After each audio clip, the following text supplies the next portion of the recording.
एक संत के श्राप ने जैसे कांग्रेस को डुबोया, नीतीश को भी मिल गया वैसे ही संत का श्राप। क्या जेडीयू होगी खत्म? पटना यूनिवर्सिटी में गिरे, जनता दरबार में खुद को भूले, कुछ ही सालों में तेज तर्रार इंजीनियर कैसे बन गए गजनी। नीतीश की लड़खड़ा रही ऐसी जुबान, भूल बैठे महिला सम्मान, विधानसभा में बच्चे पैदा करने पर कही शर्मनाक बात।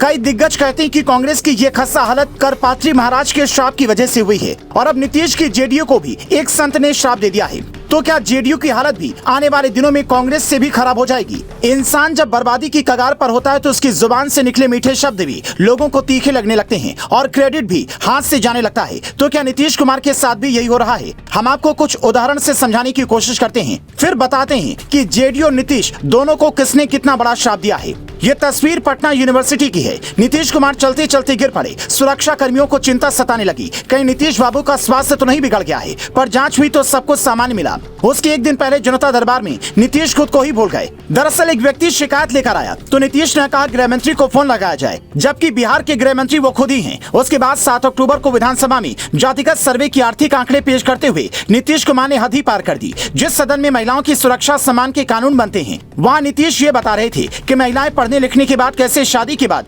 पति के साथ जो करती हैं उसमें जागरूकता ला रही है। नीतीश का ये बयान सोशल मीडिया पर वायरल हुआ है। तो जो पुरुष है वो तो रोज रात में जो सदिया होता है उसके साथ करता है ना, तो उसी में और पैदा हो जाता है। और लड़की पढ़ लेती है तो हमको मालूम था कि वो करेगा, ठीक है।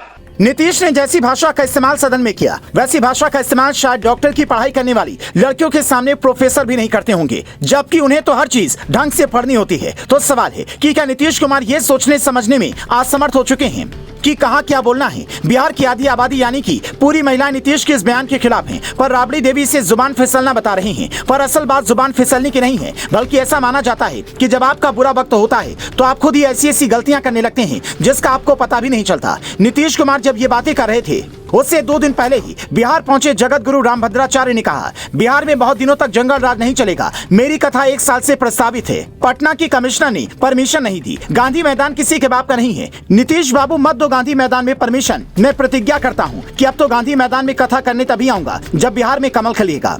खास बात यह है कि जगत गुरु रामभद्राचार्य पीएम मोदी के गुरु भी हैं। इनकी कई बातें अब तक सटीक साबित हुई हैं। इसीलिए ये श्राप अगर सच साबित हुआ तो फिर नीतीश कुमार का सीएम बने रहना छोड़िए, जेडीयू का विस्तार होना भी मुश्किल हो जाएगा। राजनीतिक मामलों के जानकार कहते हैं कि नीतीश नहीं बल्कि इंडिया गठबंधन के नेता संत और सनातन का अपमान करके इंदिरा गांधी वाली गलती दोहरा रहे हैं। इंदिरा गांधी ने सरकार बनने से पहले करपात्री महाराज को वचन दिया था कि सरकार बनते ही गौवंश संरक्षण का कानून लाऊंगी, लेकिन सरकार बनते ही वादे से पलट गई। तब कई संतों ने दिल्ली में धरना दिया और बवाल इतना बढ़ गया कि पुलिस संतों की जान की दुश्मन बन गई। तभी करपात्री महाराज ने कहा था कि जैसा आपने साधुओं के साथ में किया है वैसा ही हाल आपका भी होगा, और इत्तेफाक से इंदिरा गांधी की मौत भी वैसे ही हुई। गोपाष्टमी के दिन वंश का नाश होगा, कहते हैं कि उसी की सजा आज भी कांग्रेस भुगत रही है। आपको क्या लगता है, नीतीश कुमार ने रामभद्राचार्य को परमिशन न देकर बड़ी गलती कर दी है?